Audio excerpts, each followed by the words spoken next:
Why does one plane crash happen in seconds, while another gives the pilots just enough time to fight for control? In this video, we look at aviation accidents caught on camera, not for shock, but to understand what was happening before everything went wrong. Was it speed, weather, engine trouble, or one decision that changed everything?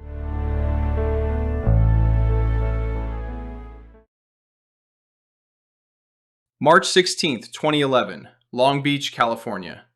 A Beech King Air took off, and within seconds, the flight was already in trouble. One engine briefly lost power, the airplane yawed left, and the pilot lost directional control shortly after leaving the runway. Later, investigators found water contamination in the fuel system. That water was likely not drained during the pre-flight fuel check, and that is the part that matters here. On takeoff, there is no room for a small mistake to stay small. If one engine loses power at low altitude, the airplane can be pulled off its path before the pilot has enough time to recover.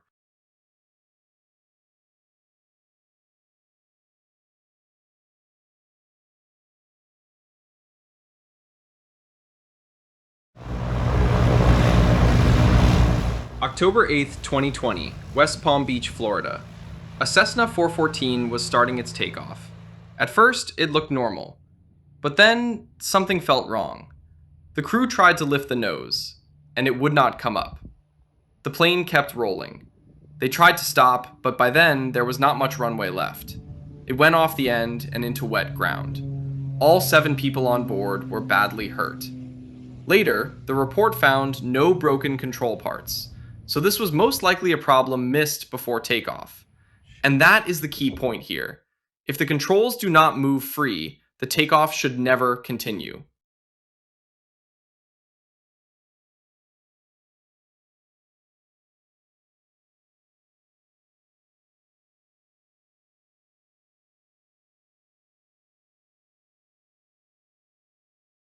October 29, 2019, Colonia, New Jersey. A Cessna 414 was flying a circling approach to Linden Airport in low cloud and mist. Near the end of the approach, the airplane slowed down, turned left off course, and dropped rapidly near the treetops. The NTSB found no evidence of a mechanical problem before impact. The engines were still producing power. Investigators said the pilot did not maintain enough airspeed during the circling approach, and the airplane entered an aerodynamic stall and spin. At low altitude, especially in poor visibility, airspeed has to be protected every second. If the airplane gets too slow in a turn, there may be no room left to recover.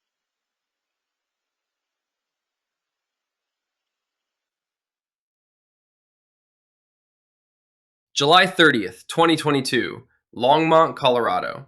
A Cessna 172 was doing touch-and-go training with a student pilot and a flight instructor on board. On the 5th landing, the approach was not stabilized. The airplane was close to the edge of the runway when the instructor called for a go-around. Moments later, the instructor took control, but recovery came too late. The airplane lost control and hit the ground beside the runway. Both pilots survived without injuries. The NTSB did not find an engine problem. The report pointed to the unstable approach, delayed instructor action, and the late recovery attempt.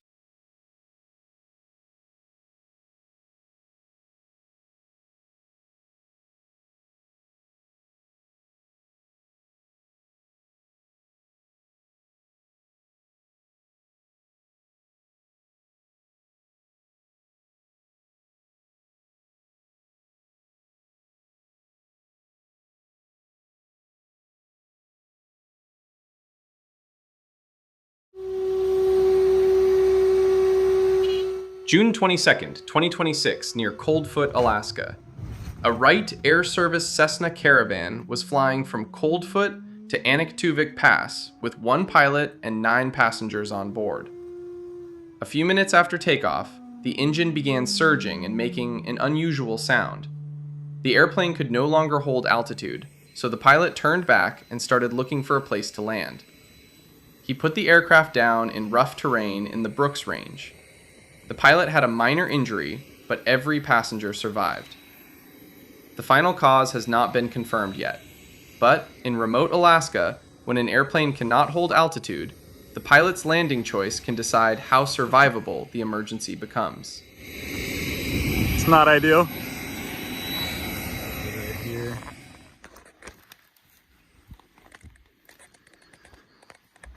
Let's get it to a stop all the way up here.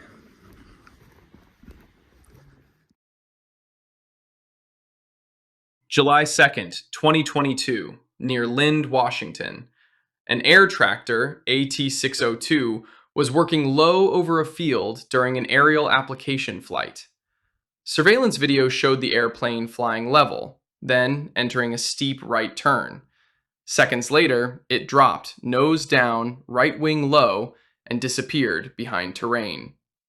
The NTSB found no mechanical failure that would have stopped the airplane from flying normally. The engine was producing power at impact. Investigators said the pilot exceeded the airplane's critical angle of attack during the steep turn. The airplane stalled at an altitude too low to recover.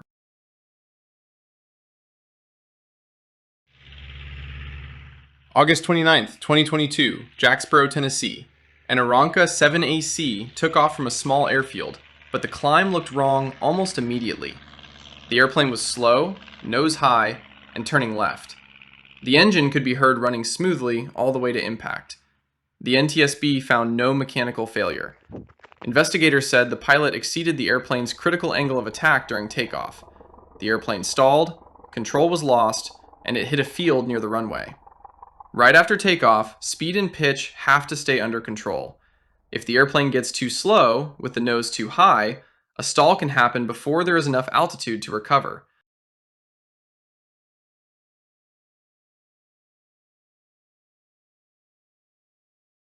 September 19th, 2022, Bridgeton, New Jersey. An Aeronca Champion was taking off from a short grass runway at Bucks Airport. Witnesses said the airplane sounded unusual and climbed very steeply near the end of the runway. It cleared the power lines, but then it did not keep climbing. The airplane turned left, descended, and hit the ground about 500 feet past the runway. The NTSB found no mechanical problem that would have stopped the engine from running normally. Investigators said the pilot exceeded the critical angle of attack shortly after takeoff. The airplane stalled, control was lost, and both people on board were killed. After takeoff, a steep climb can remove the safety margin fast. If the airplane gets too slow, there may be no altitude left to recover.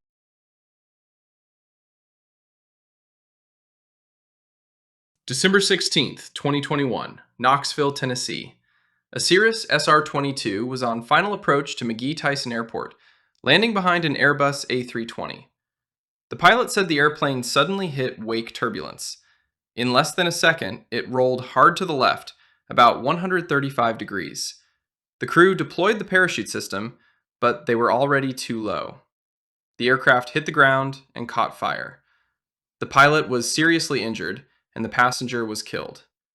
The NTSB said the airplane encountered a wake vortex from the aircraft ahead. Air traffic control also failed to give the required wake turbulence warning. Behind larger aircraft, even a small spacing mistake can become dangerous very close to the ground.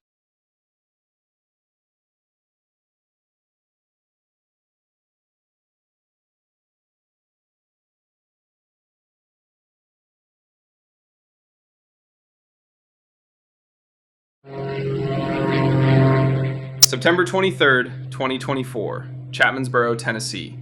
An Aviat S-111B was practicing aerobatic maneuvers near Whiffordale Airport. A witness recorded the final moments. The airplane climbed, completed a 4-point aileron roll, and briefly continued upward. Then it came back into view in a rapid descent, inverted and spinning flat toward the Cumberland River. The NTSB found no mechanical failure that would have stopped the airplane from flying normally. Engine noise was still heard during the spin. Investigators said the pilot lost control during the aerobatic maneuver. The airplane entered an inverted flat spin at an altitude too low to recover.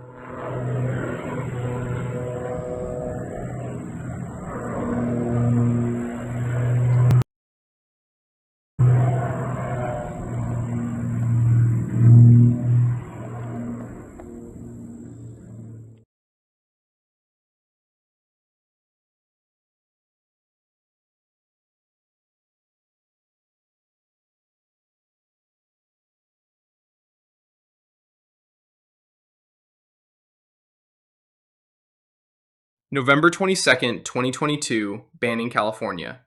An experimental Velocity X LT-RG was flying toward Banning Municipal Airport at night when witnesses saw fire and smoke coming from the rear of the airplane. The airplane appeared to stay under control at first, and it looked like the pilot was trying to reach the airport, but the fire kept getting worse.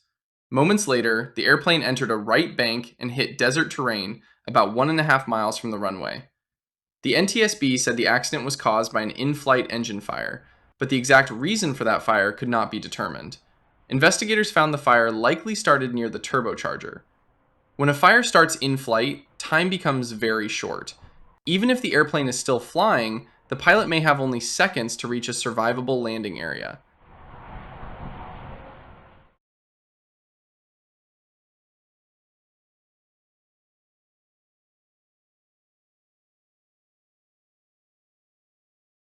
February 23rd, 2019, Winter Haven, Florida. A STOL aircraft UC-1 amphibious airplane was on an instructional flight, practicing multi-engine seaplane training. Shortly after takeoff, about 200 to 300 feet above the ground, the instructor simulated a left engine failure. But then, the left engine actually lost all power. The instructor took control and tried to restart the engine, but the airplane kept descending. During a left turn toward a forced landing site, the airplane slowed near minimum control speed. The left wing dropped, and it hit a house. The NTSB said the left engine lost power for reasons that could not be determined. Investigators also said the instructor did not maintain airspeed while maneuvering for the forced landing. The low altitude simulated engine failure left almost no safety margin.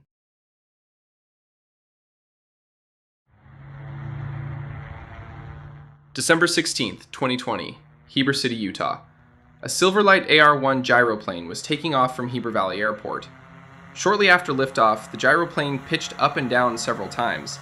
Then it climbed abruptly, banked right, began rotating around its vertical axis, and pitched nose down into the ground. The NTSB found no mechanical failure that would have stopped the gyroplane from flying normally. Engine data showed full power during the takeoff and for the rest of the short flight. Investigators said the pilot did not follow the takeoff procedures in the operating handbook.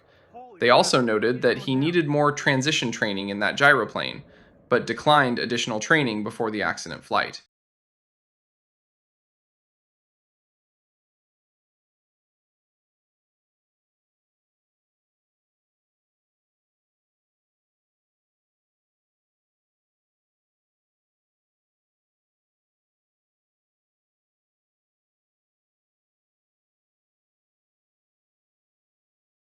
July 24th, 2020, Tehachapi, California.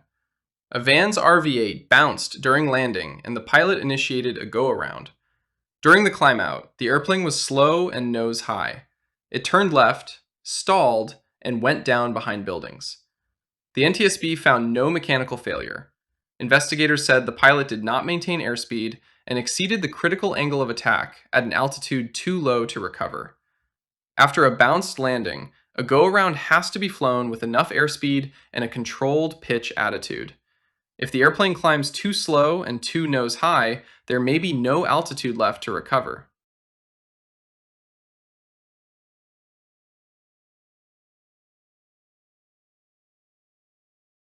October 28th, 2016, Fort Lauderdale, Florida. A FedEx MD-10 landed normally, but during rollout, the left main landing gear collapsed. The left wing dropped, the airplane slid off the runway, and a fire broke out near the left wing. The NTSB found that the landing gear failed from fatigue cracking that started at a corrosion pit. This was not caused by a hard landing or pilot braking. The key point is simple. Even a normal landing can turn into an accident if hidden metal fatigue reaches the point of failure. Inspections and overhaul limits matter.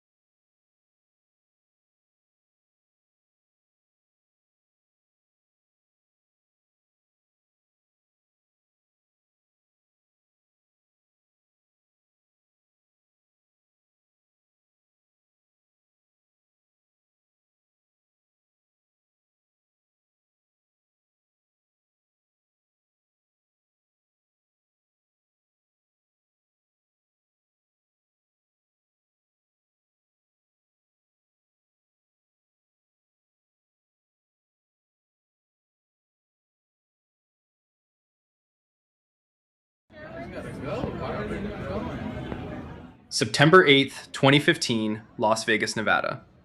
A British Airways Boeing 777 was accelerating for takeoff when the left engine suffered an uncontained failure. The crew rejected the takeoff, stopped on the runway, and ordered an evacuation. Fire spread along the left side of the airplane, but everyone on board survived. The NTSB found that a high-pressure compressor, stage 810 spool, failed from low cycle fatigue. The failure detached a fuel line, and leaking fuel fed the fire. The key point is simple. A takeoff fire can become dangerous in seconds. In this case, the rejected takeoff kept the airplane on the runway, but the hidden engine crack had already reached the point of failure.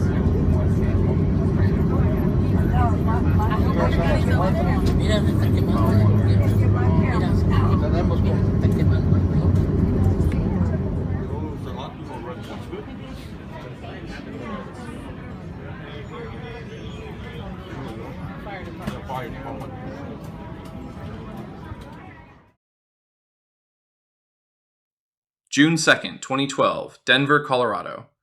A Schweizer 269C helicopter was starting an introductory flight at Rocky Mountain Metropolitan Airport. The pilot lifted into a low hover, then set the helicopter back down on the ramp.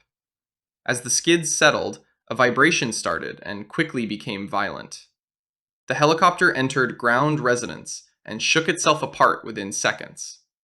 The NTSB found that the landing gear dampers had been inadequately overhauled, allowing the resonance to begin. The key point is simple. On helicopters, landing gear dampers are not minor parts. If they do not absorb vibration correctly, ground resonance can destroy a helicopter before the pilot has time to recover.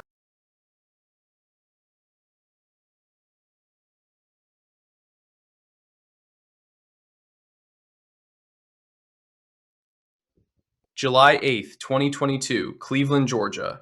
A Kolb Firestar 2 was taking off from Mountain Air Park.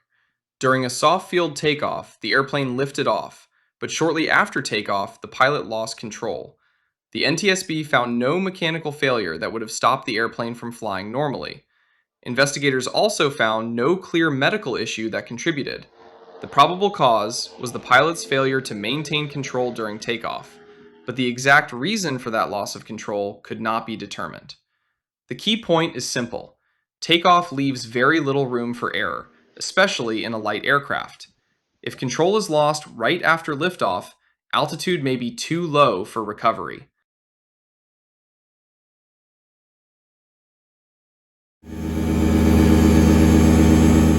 January 7th, 2023, Kent, Washington. A Quad City Challenger 2 had just taken off from Auburn Municipal Airport on a positioning flight. Shortly after takeoff, the airplane turned right, and the pilot reported that it was not responding properly to left control inputs. The airplane continued into descending right turns and hit the roof of a storage facility. Both people on board were seriously injured. The NTSB found no engine failure that would have stopped normal operation.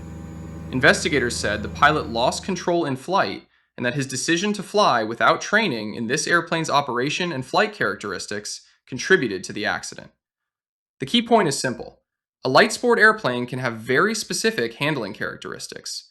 Confidence is not a substitute for a proper checkout before the first flight.